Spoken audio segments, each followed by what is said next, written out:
ये सब्जियां मैंने काट लिए सारे। इसमें 1 किलो तुरई है, 3 टमाटर हैं मीडियम साइज़ के, और 2 मीडियम साइज़ के प्याज हैं। और ये मैंने इसमें धो के, पानी नहीं डाला, मैंने चढ़ा के रख दिया है।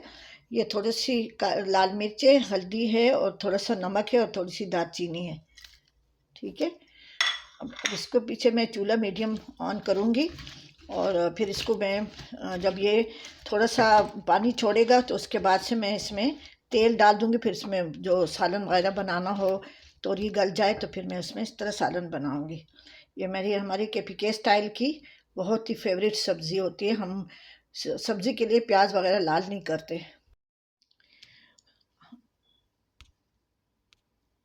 आज सुबह मैंने नाश्ता बहुत जल्दी कर लिया था, और मैंने लाइट नाश्ता किया था। वैसे मैं डेली पराठा या मकई की रोटी खाती हूँ। तो अभी मैं ज़रा थोड़ा बहुत घर में इधर उधर छोटा मोटा काम था, तो वो मैंने कर लिया। थक गई थी तो मैंने अपने लिए 2 अंडे उबाले हैं। वैसे मैं डेली 1 अंडा बॉयल खाती हूँ, लेकिन आज चूँकि मैं बहुत ज़्यादा थक गई हूँ, क्योंकि मेरी उम्र 72 ईयर्स है।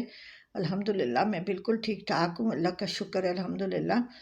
लेकिन बस अभी मेरा दिल करा तो मैंने बस थोड़ा सा काम इधर उधर का काम कर लिया, छोटा मोटा काम।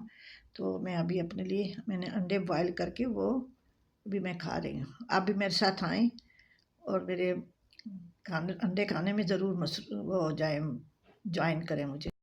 अभी मैंने पानी नहीं डाला था, बस ये पानी सूख रहा है अभी।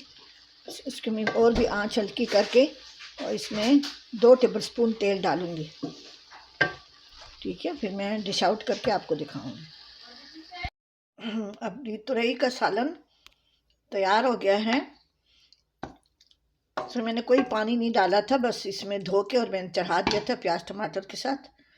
और साथ में मैंने ये चटनी बनाई है पुदीने की, और धनिया वो डाल के, पुदीना है, धनिया है, दही और लहसुन ज़ीरा नमक डाल के मैंने चटनी बनाई है। बहुत मज़े की चटनी होती है। दही से अगर पानी निकाल के आप ग्रीक योगर्ट बना लें तो और भी मज़े की चटनी बनती है। वो पानी को ज़ाया नहीं करें, वो पी लें, या थोड़ा थोड़ा करके बाद में इसमें मिला दें, थोड़ा सा पतला करने के लिए।